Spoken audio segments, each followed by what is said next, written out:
PSA to all my fellow adults who went through things in adolescence or in their teens that have made them kind of averse to making friends, like a little bit afraid of socializing, opening up to people, like just not super quick to make friendships, whether that's intentional or not.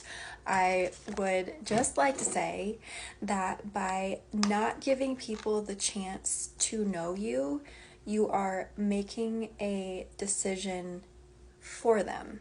And let me explain. When you go through something related to friendship, and I'm making a generalization here, this is not always the case.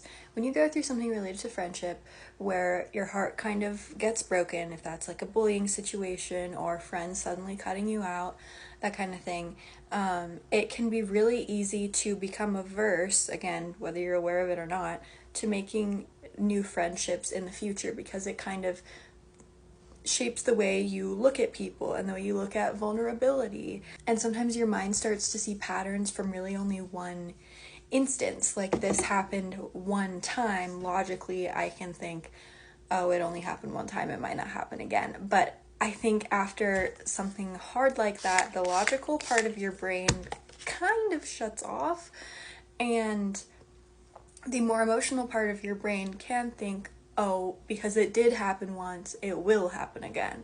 And at that point, a lot of people, I think, can like start pushing away those interactions and those opportunities to make friends because of like jumping to conclusions, thinking, oh, if it happened once, it will happen again. My makeup, by the way, is kind of a trust the process moment, so just it'll get worse before it gets better. And I'm talking about this as someone who has personally gone through things in childhood and in my teens that have made it really difficult to make friends into adulthood. Also, making friends as an adult is just inherently harder, I think, than making friends as a kid. Like, you probably have more of a frontal lobe, you probably think more about your interactions, but I do feel like when traumatic things happen, some people, this is not everyone again, but like your brain kind of tries to fill in gaps for you. And when you've been in a situation where maybe you didn't get closure, like abruptly your friends cut you out, something like that, where you didn't really ever get answers, no one really filled in the gaps of information for you, like I feel like that can sometimes train your brain to start filling in gaps of information when maybe it doesn't need to, or it doesn't need to quite yet. I know I get that too. Like, my internal thought process when it comes to a situation where there are like potential people I could be talking to and making connections with is I think my brain just kind of goes, well, something happened once, so it will happen again. And you don't know if they like you or want to get to know you or be friends with you, so they don't. Like, my brain doesn't appreciate that gap of information of not knowing, so it fills it in already with what it thinks it knows based on the one or two past experiences. And that's, I think, kind of the thing about anxiety, is kind of like jumping to conclusions so that we don't have to give someone else a chance to give us an answer we don't want, or an answer that will hurt us.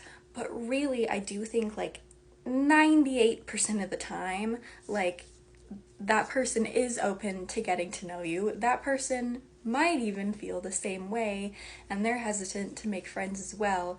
But by like shutting down conversations, not opening up, not really doing your share of like the social emotional work in the beginning of a friendship because you're already thinking it's going to end, is making a decision for them, not giving them the chance to get to know you and make decisions based on that. And I understand that it's really scary. Like, the not knowing is scary, and sometimes it's easier to go with what you know, even if the what you know is like isolation and not having friends, or feeling like you're not able to make friends. And to kind of change that mindset to be okay with the unknown feels really uncomfortable. I think it also feels a little bit like giving up power. Like, why would I let someone else potentially make this decision for me when I could just make it for myself and potentially save myself like a period of energy and time spent that might end poorly.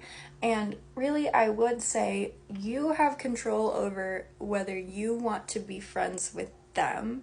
You don't have control over whether they want to be friends with you. And I think a lot of people get caught up in this in dating, like, oh, do they like me? Do they like me? Instead of thinking, wait, do I actually like them? Like, that's kind of the same thing with friendships. You should be evaluating if, like, do these people ask me questions in the beginning? Or, like, are they someone that I want to be friends with? That kind of thing. And it takes the focus off of you, and it puts the power, the things that you actually can control and make decisions about, like, back in front of you. Like, I honestly think embarking on trying to forge any new connections, whether that's romantic or like friend connections, is accepting the fact that there are things you will not be able to control. Like, that's kind of what love is, whether that's platonic love or romantic love, is like accepting that you kind of just surrender to how you feel sometimes, and it's not always about like what you're thinking.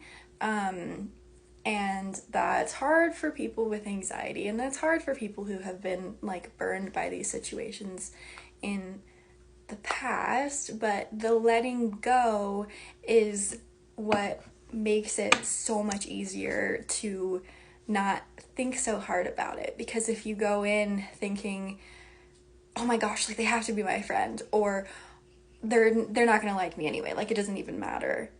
If you go in thinking those things, like, I think there's often a bias, and sometimes it'll come true because you're putting all your effort into thinking that. But if you go in kind of releasing control of the outcome, then it's, who knows what will happen. And my guess is that probably something good will come out of it, whether that's a long-term good or a short-term good. But you never know if you don't give someone the chance. By making those decisions and shutting it down, you're taking away your own chance to make connection, and you're taking away their chance to make connection as well. My last kind of point here, and I do want to talk about anxiety one last time, kind of related to bullying, is that I think, kind of in addition to like jumping to conclusions, filling in the gaps, the brain can see a one instance as evidence after that happens. This is evidence proving my point. And it can also see, with anxiety, thoughts as evidence. When really, when you're kind of questioning something like that, the only true evidence you can get is from experience. Like, you can't really, sorry, I look insane right now. You can't really prove yourself wrong or right about people liking you until you actually go out and try it. Yes, thinking can feel like reality and fact. I know that. But the only way you're gonna actually know and prove yourself right or wrong is if you go out and try it. And if it doesn't work, okay, that's some evidence. If it does work, okay, that's some evidence. Like, that's really the only thing. And I think getting like experience-based evidence is one of the best ways to kind of prove your anxiety wrong, because action kind of like defeats anxiety, I think. So if you're someone like me who's kind of like prone to get stuck in that pattern of thinking, this is your encouragement to try to go out and get that experience to prove your past and your anxiety wrong, and maybe you'll make a friend in the process.